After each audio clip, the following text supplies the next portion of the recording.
Okay प्यारे बच्चों, शाबाश। क्वेश्चन नंबर 12 हम कर चुके हैं। अब हम चलेंगे नेक्स्ट क्वेश्चन पे। और बातों बातों में ये प्रश्नावली जो है हमारी ख़त्म होने को आ गई। बातों बातों में प्यार हो जाएगा। हो गई नहीं वही बात? यही बात हुई ना। चलिए देखते हैं क्वेश्चन नंबर 13 है ना, मेरा है चिड़िया रैन बसेरा है।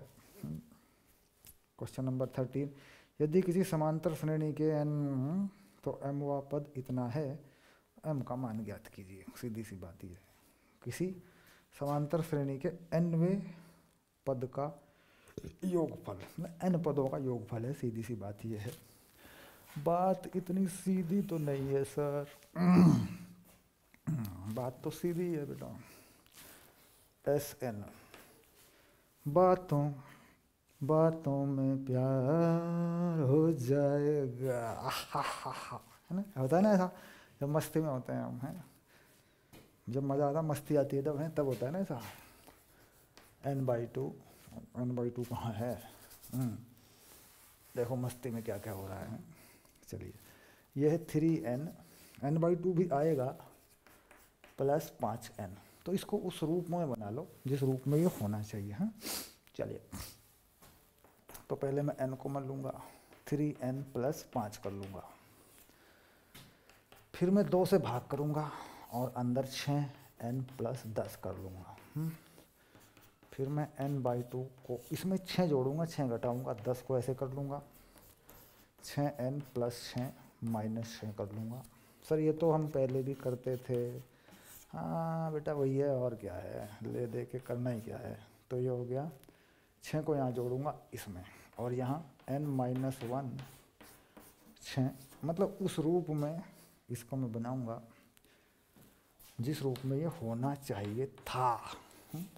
ये हो गया 16 और ये हो गया n-1 इंटू 6। तो यहाँ योग के सूत्र से तुलना करने पर क्या क्या मिलेगा मुझे मिलेगा a बराबर 8 और n बराबर 6। ऐसे क्या पूछा है? m वा पद 164 है। क्या कहते हैं? m वा पद यानी am जो है वो 164 है। ये लो, शाबाश। तो 164 हो गया m वा पद। पहला पद क्या है? 8 और m वा पद, ऐसे। ये हो गया n नहीं भैया, d है। ये देख क्या क्या लिखता रहता हूँ मैं। ये d हो गया है ना। तो ये हो गया d, कितना हो गया? 6। तो 164 8 m-1 6, ये हो गया ना फाइनल। देखो तो ये इसमें से घटाओ, 64 में से 8 गए 56, 156 m-1 6। तो m-1 आ गया 156/6। तो ये कितना हो गया? 6 दूनी 12, 6 चंग 36, ये हो गया 26। तो m का मान आ गया 27।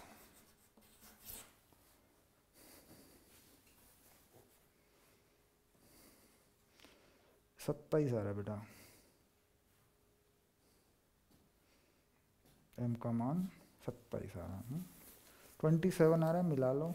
9-2 का 13वां क्वेश्चन है। बस मिलाने में क्या लगना बेटा, एक लाइन है। उत्तर देखो जरूरी मिलाना है, क्योंकि गुणा और भाग की जो गलतियां हैं वो बार बार होती रहती हैं।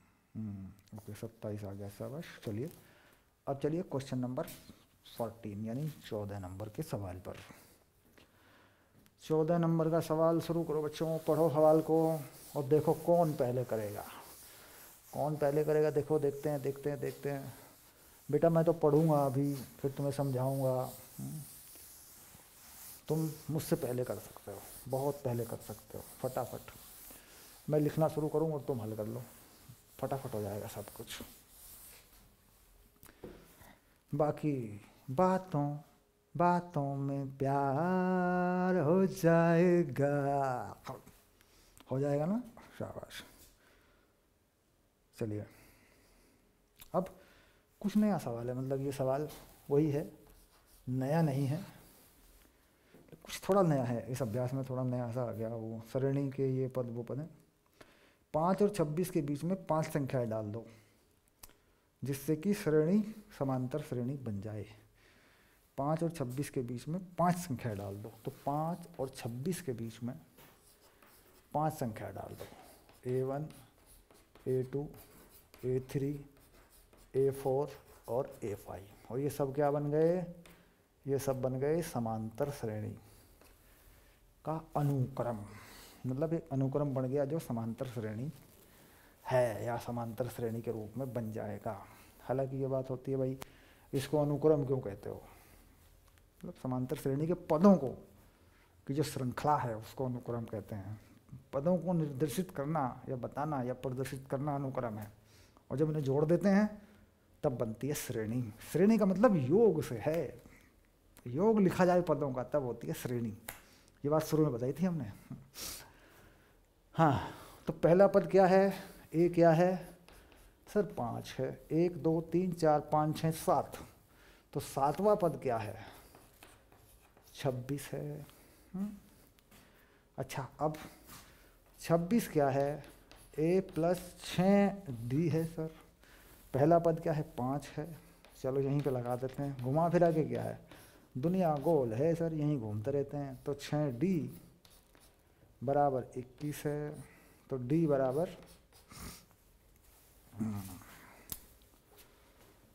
21/6 है, तो D बराबर 7/2 है। शाबाश। अब क्या कह रहे हैं ये, अब इन्होंने आगे कहा संख्याएं डालनी है भाई, तो क्या करें, मतलब संख्याएं डालेंगे तो 5 + 7/2, 5 + 2 7/2, 5 + 3 7/2, 5 + 4 7/2, 5 + 5 7/2, ये होगी बेटा संख्या। तो ये कितनी हो जाएगी, 5 दूनी 10 और 7 17/2। ये कितनी हो जाएगी, 5 दूनी 10 और 14 24/2। ये कितनी हो जाएगी, 5 दूनी 10 और 21 31/2। ये कितनी हो जाएगी, 5 दूनी 10 और 28 38/2। ये कितनी हो जाएगी, 5 दूनी 10 और 35 45/2। 26 की बड़ी अजीब सी बात आ गई है, 5 दूनी 10 5 7 35, क्योंकि ये 7/2, अरे 7/2 हो रहा है ना बेटा, क्योंकि D 7/2 हो रहा है भाई। पहला पद क्या है, 5, चलिए देख लेंगे एक बार, 5, और ये 7वीं संख्या है, 1 2 3 4 5 6 7, तो 7वीं संख्या क्या है, 26। ये होनी चाहिए A + 6D, तो 26 में से 5 गए, ये हो गए 21 6 21 21 21, तो ये संख्याएं आ गई। चलो इसको भी देख लेते हैं क्या उत्तर होगा इसका, फटाक से मिला लो, मिलाते रहो, उत्तरमाला का पन्ना खुला रहना चाहिए था। 11 14 17 20 23, 11 क्या हुआ क्या हुआ क्या हुआ क्या हुआ के बीच में 5 और 26 के बीच में ऐसी 5 संख्याएं डालिए ताकि अनुक्रम समांतर श्रेणी बन जाए। 5 और 26 के बीच में 5 संख्याएं, तो 1 2 3 4 5,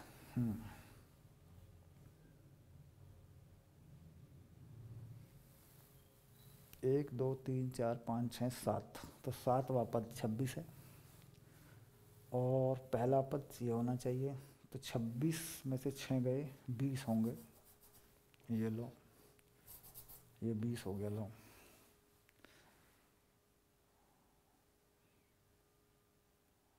नहीं 20 कहाँ से होगा, 21 ही होगा। उल्टी पुल्टी बात कर दी यार। पहला पद 5 है 21 और ये लो तो 3 7 21 3 आकार है भाई, कहाँ आ रहा है 5 प्लस डी होनी चाहिए पहली संख्या 17/2 24/2 1 2 3 4 5। अच्छा ये जो उत्तर बता रहे हैं ये बता रहे हैं 11 14 17 3 यानी 3 का अंतर बता रहे हैं, 3 का अंतर 14 में। और पहली संख्या क्या है 5। नहीं भाई नहीं, क्योंकि 11 और 3 14 और 3 17 और 3 20 और 3 23 ठीक है 3 26। पहली संख्या 5 नहीं होगी बेटा, पहली संख्या 11 से 2 कम होगी, 3 कम होगी, वो होगी 8। अगर ये चीज़ बनी तो मतलब अगर ये सवाल बना तो पहली संख्या 5 नहीं होगी 8 होगी, 8 और 26 के बीच होगी। जरा एक बार बुक में चेक करना क्या है, मतलब यहाँ 5 है कि यहाँ 8 है ना, 8 के बीच में तो हो जाएगा, उत्तर मिल जाएगा। देखो 8 के हिसाब से करके दिखाऊंगा मैं, 8 और 26 है ना। अब देखते हैं, देखो 5 को मैंने 8 कर लिया मिस प्रिंट, उत्तर के हिसाब से चेक कर रहा हूँ मैं। अब तो ये हो गया A1 A2 A3 A4 A5 है ना। इसे देखो जरा एक बार, तो 1 2 3 4 5 6 7, तो यानी 26 हो गया 8 प्लस 6D है, ये हो गया देखो, तो 6D हो गया 18, तो D हो गया 3। तो अब देखो अब चलेगा ये, तो 8 11 14 17 20 और 23 और फाइनली 26, ये होगा बेटा। ये है पीछे जो उत्तर दिया है उसके हिसाब से ये है वाली चीज, और यहाँ 5 दिया है तो ये वाला उत्तर है। शाबाश, 5 के हिसाब से ये है। 5 से 26 क्योंकि फिर सीधा 52 चला जाएगा ना, 7 जोड़ देंगे इसमें 26 हो जाएगा पूरा। खैर खोलिए, वो चलता रहता है, कोई बात नहीं, ऐसा हो जाएगा। अब देखते हैं 15 सवाल, 15 नंबर का क्वेश्चन। ठीक, आगे चलते हैं 15 नंबर एक क्वेश्चन पे।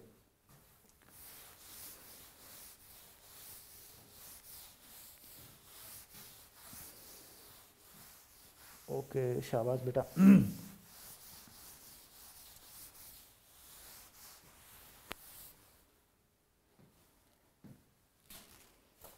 क्वेश्चन नंबर 15 बड़ा आसान सवाल है ये, इसमें कुछ भी नहीं करना तुम्हें। ये रहा देखो, ये कह रहे हैं ए और बी के मध्य समांतर माध्य हो। समांतर माध्य क्या होता है बेटा, a प्लस b/2 होता है, और है कितना ये कह रहे हैं जी ये a की पावर n है, b की पावर n है, और 2 सॉरी नीचे है a की पावर n-1 और b की पावर n-1, ऐसा है मामला। तो n का मान ज्ञात कीजिए। भाई यहाँ n को मैं क्या रखूँ कि ये चीज़ आ जाए। ठीक, तो इन दोनों को 0 0 कर दूँ मैं, तो n-1 बराबर 0, n बराबर 1 रखने पर कोई हल करने की जरूरत नहीं बेटा, ये हल नहीं हुआ करता कोई इस तरह की बहुत बड़ी पावर है। तो क्या हो गया, देखो ये a प्लस b/2, a की पावर 1 तो a हो जाएगा, b की पावर 1 a हो जाएगा है ना, सॉरी b हो जाएगा, और ये 1 और 1 2 हो जाएगा। ठीक, तो उत्तर हो गया n बराबर 1। बस मतलब देखते ही उत्तर हो गया। हल करेंगे, गुणा करेंगे, भाग करेंगे, ये करेंगे वो करेंगे, कुछ नहीं करेंगे, ज़रूरत ही नहीं है। कोई समीकरण बने प्रॉपर चले तो ठीक है, कर सकते हैं।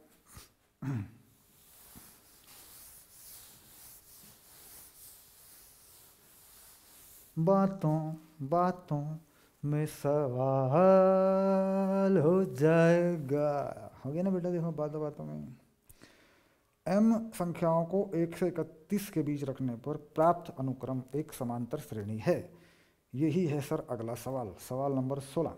और 7वीं एवं m-mv संख्या का अनुपात 5:9 है, तो m का मान ज्ञात कीजिए। ठीक है 18। 16, 18 नहीं 16, 1 से 31, 1 से 31 संख्याएं कितनी रखनी है? m। तो यहाँ शुरू कर देते हैं a1 a2 और यहाँ ले लेते हैं बेटा am, यहाँ ले लेते हैं am-1 और यहाँ बीच में कहीं ले लेते हैं a7, ऐसे है ना। देखिए ये हो गया।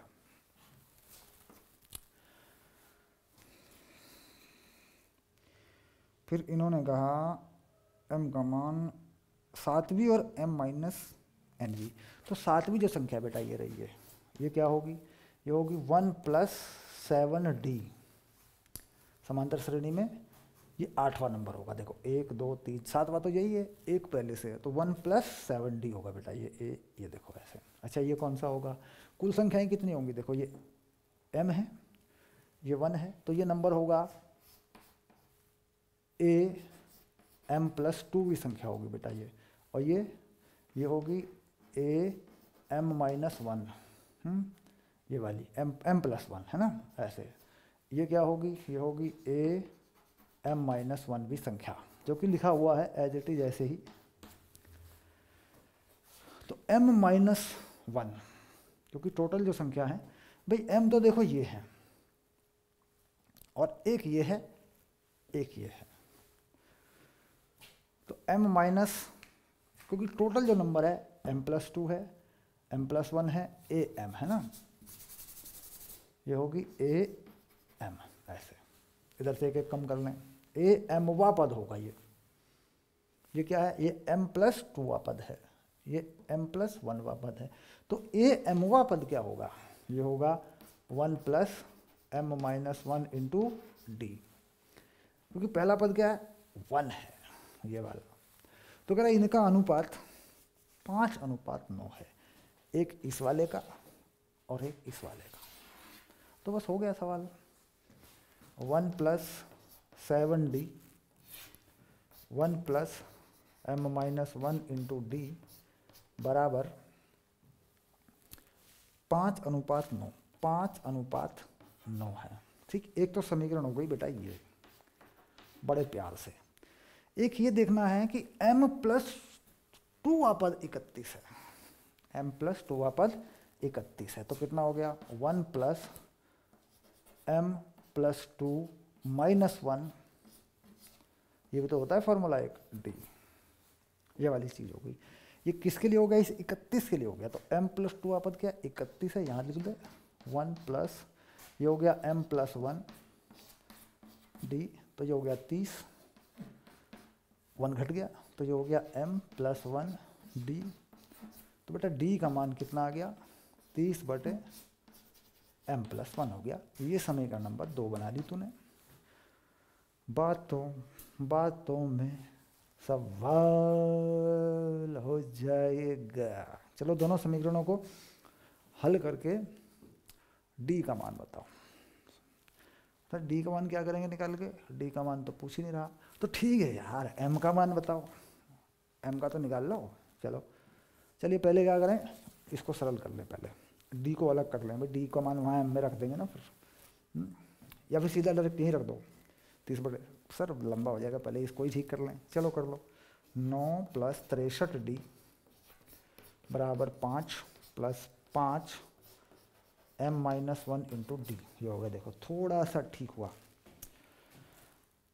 d रखना है तो 9 में से 5 गए 4, इधर हो गया, और d ये हो गया 5 m-5 - 63, ये लो, ये हो गया। देखो ऐसा, तो ये हो गया 4, d का मान क्या हो गया? 30/m+1, और यहाँ ये हो गया 5m-68, 5m-68, ये हो गया। यहाँ से बॉर्डर खींच लो ऐसे, इसे हल कर लो। 4m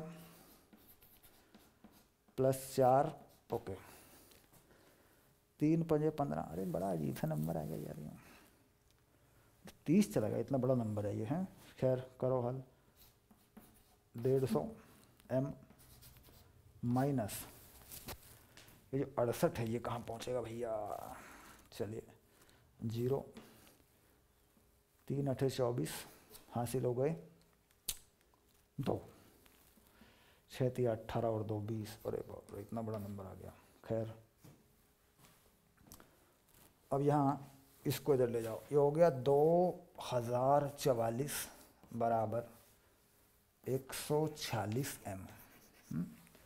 कटेगा इससे ये नंबर, बड़ी बात हो गई, कट जाएगा ये। किससे कटेगा भाई, कैसे कटेगा भाई, 2044 और भाग कर लें इसको 146 से। चलो देखते हैं, 2 2 से काट के देख लेते हैं कौन भाग करेगा। ये हो गया 1022, ये हो गया 7 3। अब कहाँ कटने वाला है, मतलब 73 से ये कटेगा 146, इसे कहाँ कटेगा भाई, 13 7 91 7 1 7 चौक 3 चौक 12। भाग कर लो 1022। मेरे हिसाब से तो बेटा कुछ हमने गलती ना कर दी हो कहीं, इसमें कोई गुणा भाग ना कर दियो। 12 में से 3 गए 9। अच्छा अब बचे यहाँ 9 2 92 4 3 चौक 12 7 चौक 28 और 1 29। m का मान आ गया 14। शाबाश हो गया, आ गया 14। बातों बातों में ठीक हो गया ये, मतलब कुछ गुणा वुणा का झंझट हुआ नहीं खड़ा। कोई प्लस माइनस में कुछ गलती हो जाती तो, ये संख्या खो जाती तो। 16। चलो शाबाश आगे चलो। Question number 16 done. आगे चलिए क्वेश्चन नंबर 17 पे ध्यान लगाओ बेटा एक बार।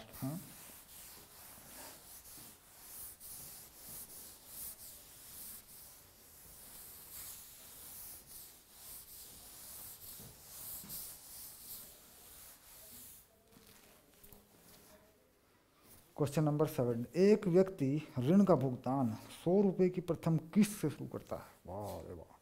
यदि वह प्रत्येक किस्त में 5 रुपये प्रति माह बढ़ाता है तो 30वीं किस्त की राशि क्या होगी।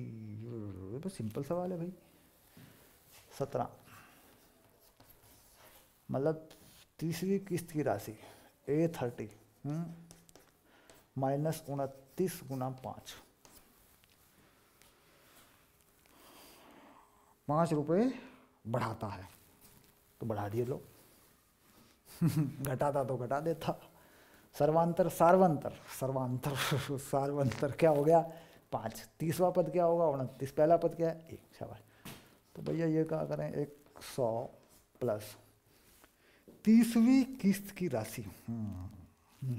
चलिए तो कितना 9 पंजे 45 14 9 पंजे 45 तो ये होगी 245 रुपये।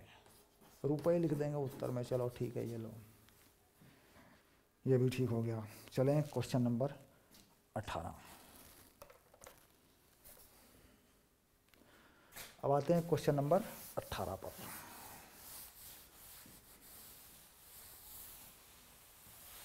क्वेश्चन नंबर 18 पढ़े बेटा। मतलब समांतर श्रेणी में ठीक है भाई, क्या कर सकते हैं। देखो श्रेणी बना रहे हैं, एक बहुभुज के 2 क्रमिक कोणों का अंतर 5 अंश है। बहुभुज यदि सबसे छोटा कोण 120 हो तो, मतलब ज्यामिति पढ़ रहे हैं, त्रिकोणमिति पढ़ रहे हैं क्या। कोणों का मतलब सर कोण श्रेणी में भी तो हो सकते हैं सर। हाँ हो तो सकते हैं। तो बहुभुज की भुजाओं की संख्या ज्ञात कीजिए। मतलब दिमाग एकदम से चला गया ज्यामिति में।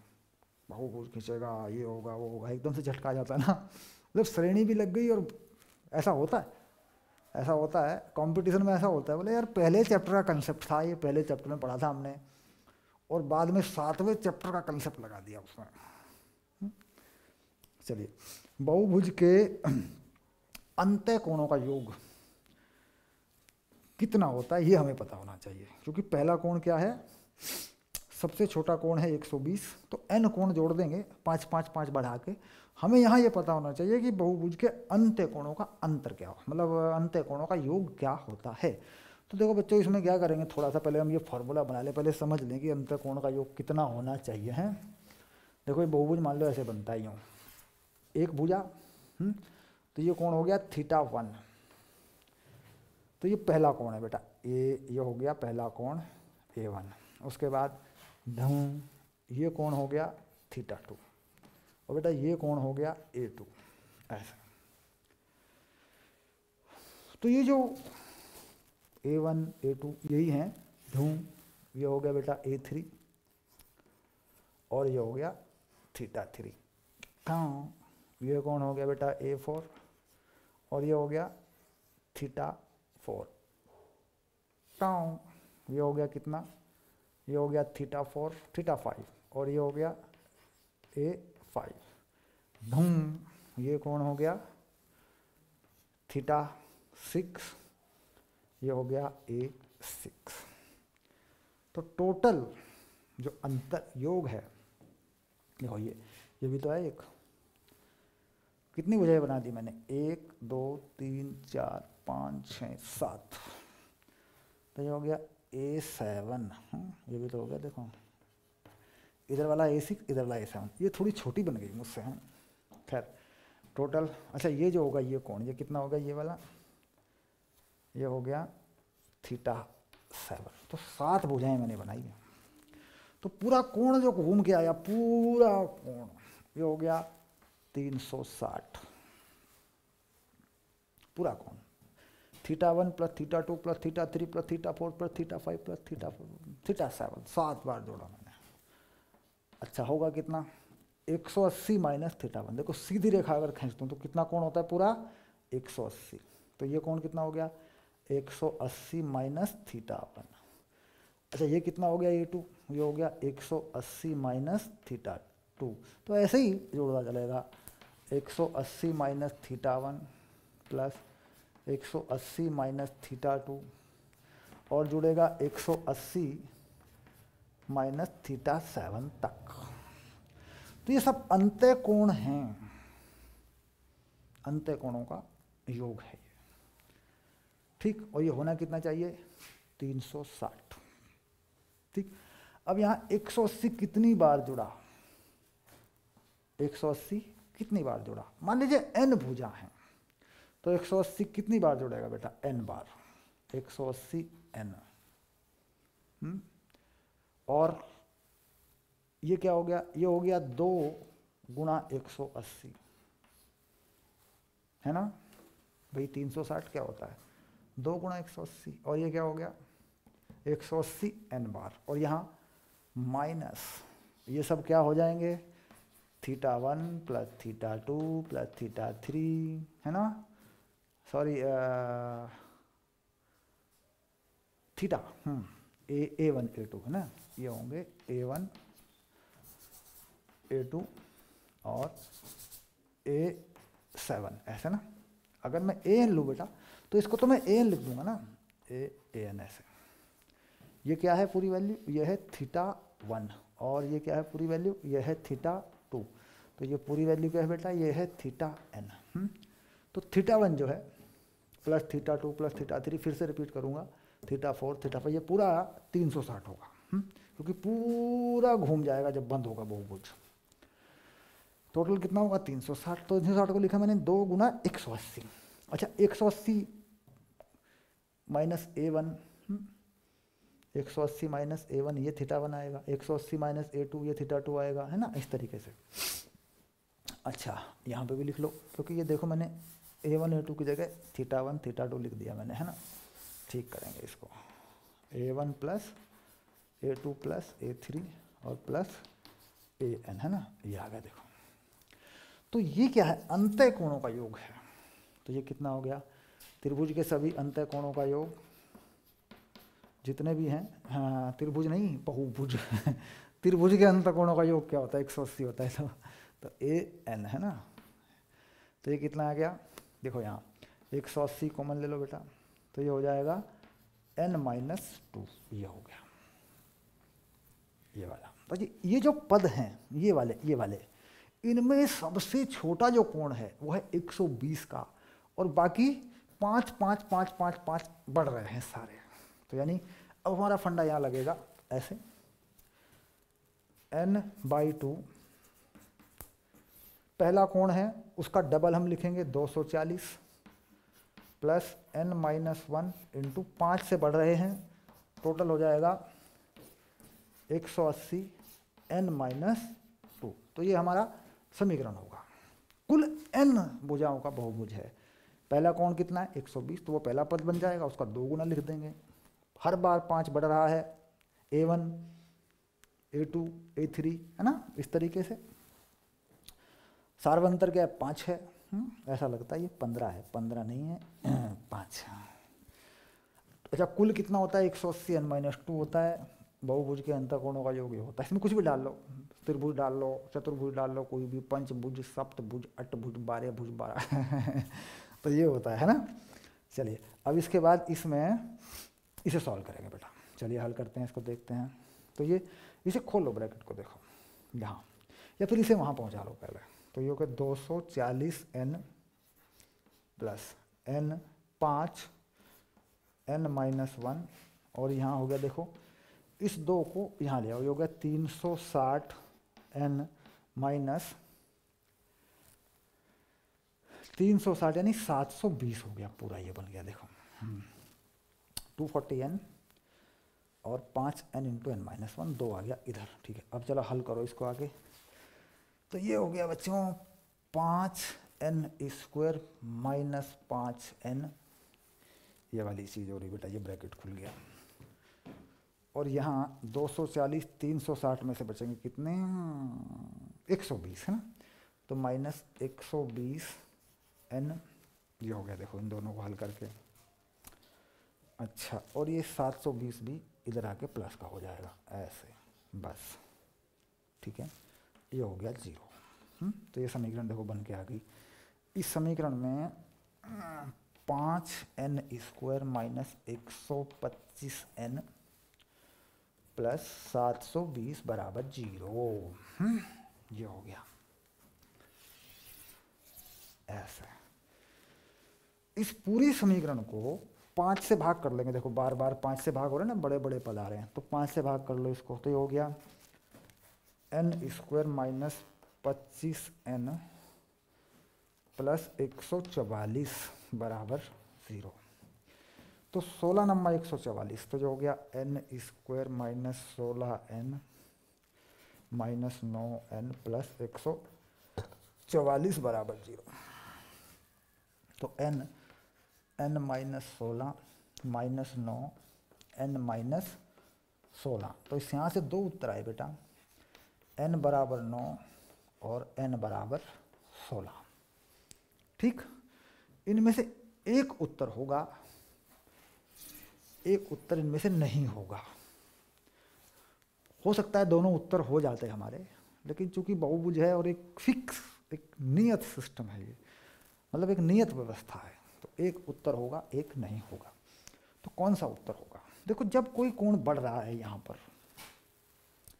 तो बढ़ने के बाद भी ये कोण बेटा 180 अंश से कम होना चाहिए। मान लीजिए हर बार ये कोण 5 5 5 बढ़ता गया बढ़ता गया बढ़ता गया, तो ऐसा हो जाएगा एक बार तो कि कोई कोण सीधा ही हो जाए ऐसे 180 अंश। भाई कोई कोण बढ़ता गया, देखो पहले ऐसी स्थिति हो गई ये, फिर और बढ़ गया, हर बार खुल रहा है ना, फिर और बढ़ गया, फिर और बढ़ गया, फिर और बढ़ गया, तो फिर और बढ़ गया, तो पूरा ही खुल जाएगा ये तो फिर तो बहुभुज बनेगा ही नहीं तो कुल मिला के कोण बड़ा होना चाहिए। मतलब देखो A1 A2 A3 ये सब बढ़ते जा रहे हैं, लेकिन ऐसा ना हो कि इनमें से कोई A जो आए आगे जो कोण बने अंतःकोण वो 180 से बड़ा हो जाए, है ना। तो अब देखो यहाँ पे इन दोनों में हम डाल के देखते हैं, जांच करते हैं। पहला क्या है 120, कितना बढ़ता है बेटा 5।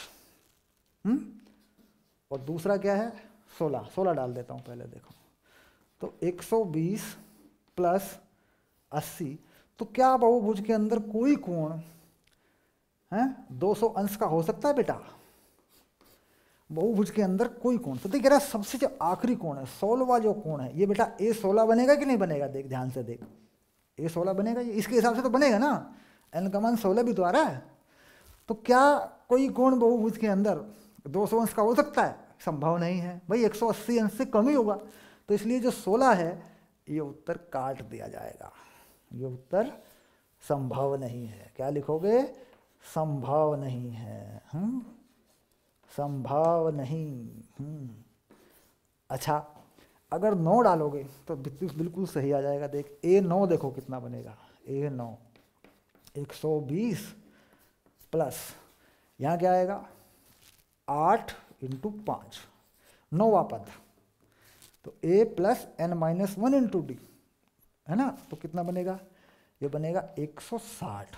तो ये कोण 180 अंश से कम है, यानी सबसे बड़ा जो कोण होगा यहाँ जब घूम के आएगा वो कितना होगा 160। तो पहला कोण क्या है 120 और सबसे बड़ा कोण क्या होगा 160। तो इसका मतलब ये हो गया कि 9 ही हमारा उत्तर है। तो बात समझ में आ गई? एक उत्तर संभव है, एक उत्तर संभव नहीं है। बातों बातों में प्यार हो जाएगा। चलो अगली क्लास में हम पढ़ेंगे बेटा गुणोत्तर श्रेणी, गुणोत्तर श्रेणी, ज्योमेट्रिक प्रोग्रेशन। शाबाश।